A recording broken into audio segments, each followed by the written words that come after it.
लगती है कि नहीं आने लगती है। उसमें अनेक प्रकार के मच्छर पैदा हो जाते हैं और वही मच्छर आपके गांव में जाते हैं, हर किसी के काटते हैं और एक मच्छर के काटने से अनेक प्रकार की बीमारियां होती हैं, जैसे डेंगू हो गया, मलेरिया हो गया, इंसेफ्लाइटिस, जापानी बुखार आज जैसी बीमारियां होती है। अगर एक और नहीं तो क्या एक मच्छर काट लिया ना तो हमेशा बुखार में ही पड़े रहोगे, टाइफाइड। तो भैया हम पहले फूल गुब्बारा रहना बुखार मिर्चा होगी। इसीलिए कहते हैं नल का पानी और घर का पानी आबादी से दूर निकालो, आसपास जमा ना हो, क्यारियां गड्ढे में डालो।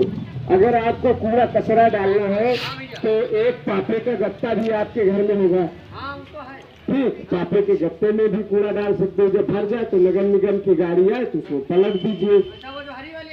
हाँ हाँ, और सुनो, इसको हम कितनी बार बता रहे हैं, अगर इधर उधर कूड़ा नहीं डालना। अगर इधर उधर कूड़ा डाले जाओगे तो कानूनी कार्रवाई होगी आपके, तो चाहे दुकानदार हो और चाहे कोई मकान वाला हो और चाहे कोई भी हो, सब पे केस लग सकता है, चालान भी काट दिया जाएगा। कूड़ा डालेंगे, डस्टबिन में कूड़ा डालोगे? अरे वाह, यानी कि आप समझ गए तो समझ लो सारी दुनिया समझ जाएगी, पूरी दुनिया समझ गई। और नहीं तो क्या, जैसे आप समझे हैं और वो दूसरे को समझाएगा और वो चौथे। इसी तरह अगर धीरे धीरे सब समझते रहेंगे तो अब हमारे देश से गंदगी का नामो निशान खत्म हो जाएगा। पहले के जमाने में 100 रुपए मिलते थे और 100 रुपए में पूरा घर आराम से खा पी लेता था, लेकिन आज के जमाने में 100 रुपए का मतलब कुछ भी नहीं है, आदमी के लिए भी नहीं, कुछ भी नहीं है। हाँ, कुछ भी नहीं है, आज का वो जमाना है। तो इसीलिए पहले के जमाने में इतना कूड़ा कचरा नहीं होता था जितना आज हो रहा है, और यही कूड़ा कचरा बीमारी का घर होता है।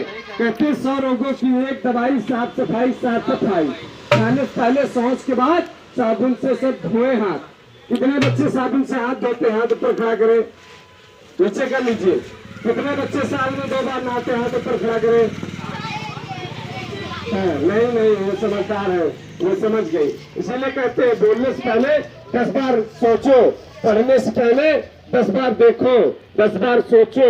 अगर गलती लगे तो मैडम जी से पूछ लो, अगर कोई गलत कदम पड़ रहा हो तो अपने माता पिता से पूछो, क्योंकि जिंदगी में एक उसका दुरुपयोग जब हो जाता है तो उसको संभालना बड़ा मुश्किल हो जाता है।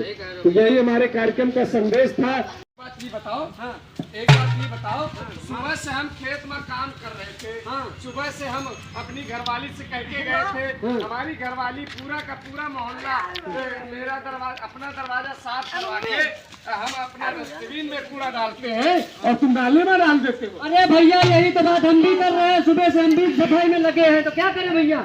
तो सफाई में लगे हो तो नाली में कूड़ा क्यों डाल रहे हैं? अरे भैया सब नाली में डालते हैं तो हम भी डालते हैं। सब कुआं में फांद पड़ेंगे तो क्या तुम भी फांद पड़ोगे? कुआं में क्यों फांद पड़ेंगे यार? और क्या, जब सबको देख करके ये रंग बदलते हो तो जब सब कुएं में फांद पड़ेंगे तो आप भी फांद जाइए।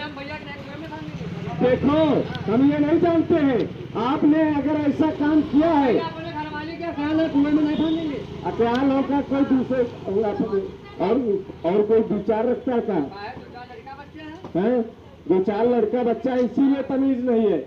जानते हो, कानूनी कार्रवाई की जाएगी आपके कानूनी कार्रवाई की जाएगी आपके जो कूड़ा डाल रहे हो इधर। 1 साल की में जेल होगी, जाओगे जेल, वहाँ जाओगे जेल।